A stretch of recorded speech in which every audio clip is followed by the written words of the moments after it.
What's up, people, and welcome back to Philosophy 10. Oh my god. Okay.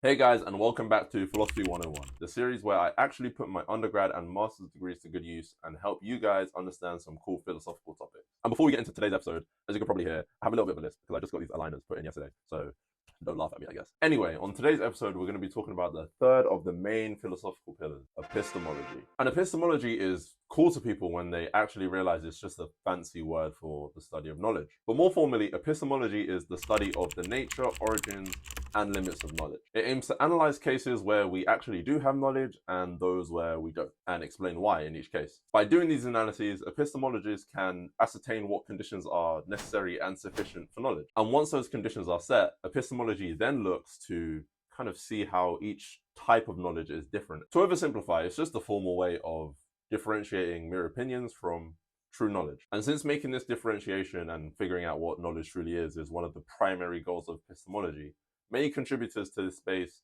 set out accounts of knowledge and the conditions that are needed to be met to legitimize that account. And one of the most famous accounts is the justified true belief theory. It argues that there are three conditions that need to be met for someone to have knowledge. And I'm going to use "it is raining" as a dummy sentence for this example. The first condition is that the thing has to be true, so it has to be raining outside. The second is that the person has to believe that that thing is true. And there are some interesting debates in epistemology about if you can actually ever assert something that you don't believe, but I'll leave that for another video. And the third condition is that I have to be justified in my belief of the thing. In other words, I have to have reasons for why I believe it's raining outside. Now, I could talk in length about justified true belief theory, whether it's right, whether the conditions are good, and I'd be silly not to mention Edmund Gettier, who created or produced some of the most condemning and damning arguments against justified true belief theory. But this episode is just talking about epistemology in general, so again, leave that for another episode. But what justified true belief does is it shows how accounts of knowledge and the sets of conditions are created and put together. But as well as accounts of knowledge, epistemology looks to, as I said earlier,